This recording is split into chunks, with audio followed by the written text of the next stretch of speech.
Nahagip ng cellphone camera ang dimanoy multo ng isang madre. Parang sa pelikula. Welcome guys sa aming sala. Ito naman po yung aming mga pictures. Ibang mangarap itong si Princess. Ang gusto niyang maging isa sa pinakakinakatakutang vlogger o video blogger sa lupit ng kanyang mga kuha at istorya. Pero hindi niya inakala na sa murang edad pa lang, meron siya agad makukunan na lilikha ng katakot-takot na kwento. Titigan pong maigi ang kuha ng kanyang cellphone camera. Ito din po ang aming kaldero na may gasol. Ay, bukas pa po pala, takloban natin. At ito naman po ang aming lamesa.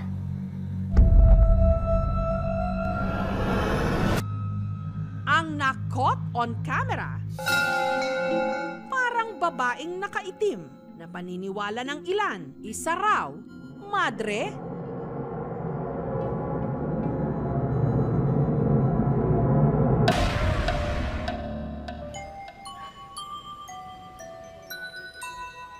Ito po ang aming kaldero. Ito naman po ang aming kalan na may gasol. Nandun na po ako sa may part ng kusina. Ito po ang aming lamesa. Parang may sumingit pong nakabelong itim para pong mga pang madre. Nakangiti po siya sa video. Tapos duguan po, basag po yung ulo, kulubot na po. Parang matanda na po talaga. Kinilabutan po ako. Nung una, hindi raw naniniwala si Mervin sa ipinakitang video ng kanyang pamangkin. Baka fake. Pero naisip ko naman, kasi at murang edad niya, bata pa siya. Ba't niya gagawin yung para lang takutin kami? In slow motion ko. So doon ko napagtanto na may muka, may mata, may ilong, dan yung bibig niya na may dugo. Yung buhok niya all over sa kanyang buong katawan. Ang nakita sa video, inihalin tulad sa kinatatakutang karakter na madre sa isang horror film series, si Valak. Sikat kasi si Balak noon. Kamukha siya ni Balak sa The Conjuring.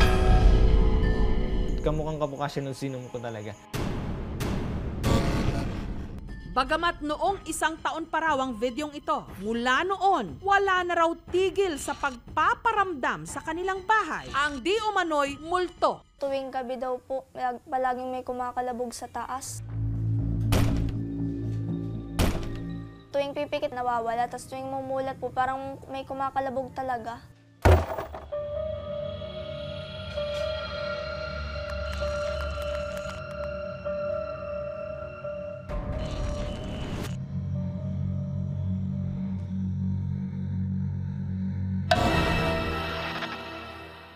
Dahil sa kusina nakunan ang pinaniniwalaan nilang multong madre, si Princess, dala ng kanyang takot, lagi na daw nagmamadaling kumain. Dahil po kasi ako minsan tatakot rin po pag ako lang po mag-isang kumakain.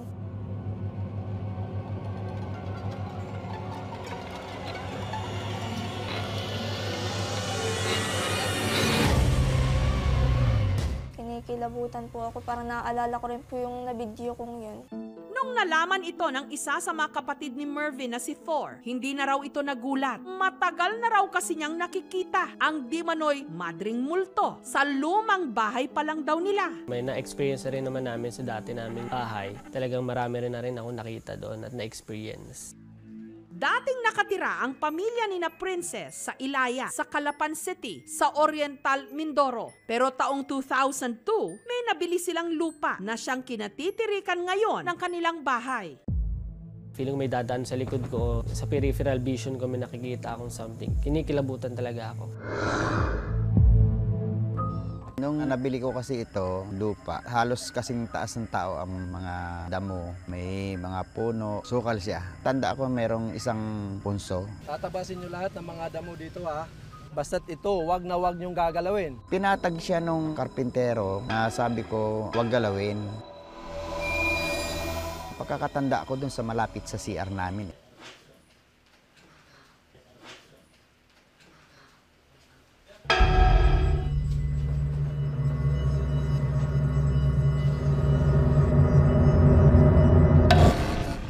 Hinala ni Thor ang nagpapakitang di manoy multong madre sa dati nilang bahay ang siya ring nagpaparamdam ngayon sa bago nilang bahay. Nung nagtatrabaho pa ako sa isang fast food, late na ako umuwi.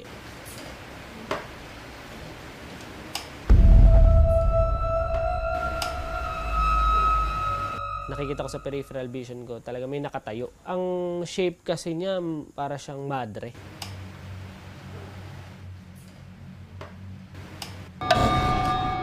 Nung nakita ko yung video, doon ko na na-confirm na siguro yun na nga yung nakikita ko sa peripheral vision. Pinagpe-pray ko una ingatan yung family ko. Kung ano man yung masamang elemento na nasa bahay namin, palagi ko pinagpe-pray na paalisin ni Lord. Otherwise, huwag kaming saktan or gambalain. Pero multo nga ba ang nakita sa video? Kung multo, kaninong kaluluwa? Gusto kong magtirik lang ng kandila. Walang ritual, anything. Bilang pagpapakita lang ng respect sa kanila kung meron mang spirit. Gusto lang naming malaman kung may kasama kaming iba ngayon dito sa lugar na ito. Maaari lang po sana magparamdam kayo. Meron ako nararamdamang presence kaya lang hindi ako sure kung ano. Meron ako mga napipick up na message. Gusto niyang bumalik sa pinanggalingan niya. Ang problem is, paano niya siya ibabalik? Yung video kasi, maaari naging paraan niya yung para magparamdam. Kasi kung hindi naman tayo na-curious, hindi natin aalamin kung ano yung message galing sa kanya. Hindi siya taga dito. Galing siya sa dati yung linirahan. Nasumunod lang kasi nadala niyo. Either dumalaw kayo doon, may dala kayong sasakyan. Sa pagbalik niyo dito, sumabay siya.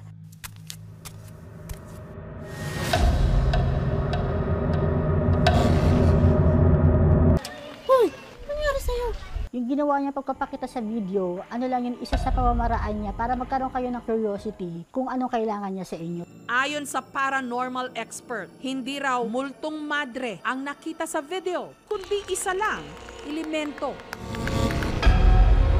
Hindi siya madre, isa siyang entity, elemental. Ang color ng suot niya either black o parang dark brown.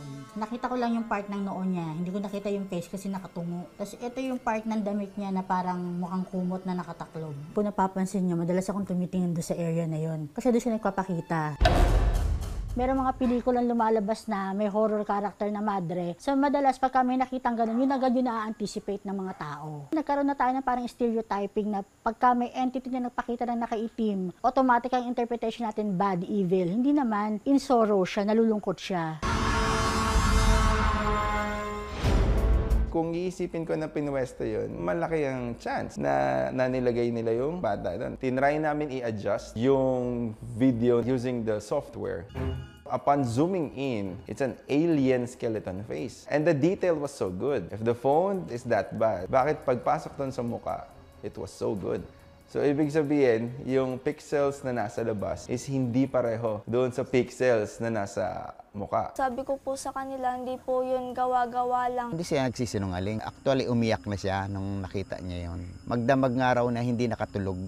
Suspetsa naman ni Thor, ang di umano'y elementong nagpaparamdam sa kanilang bahay ay may kinalaman sa hindi pa nila pagpapabendisyon ng kanilang bagong bahay. Ever since na tinayo yan, hindi pa namin napa-house blessing. Sa ngalan ng Ama at ng Anak at ng Espiritu Santo. Amen.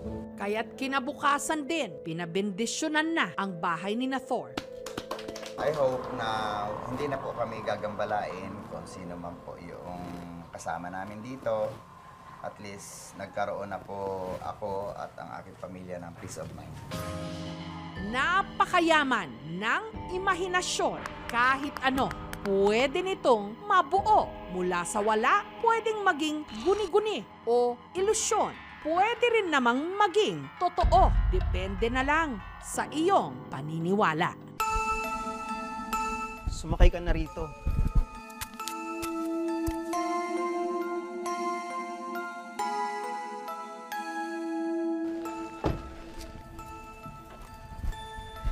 Tara na po.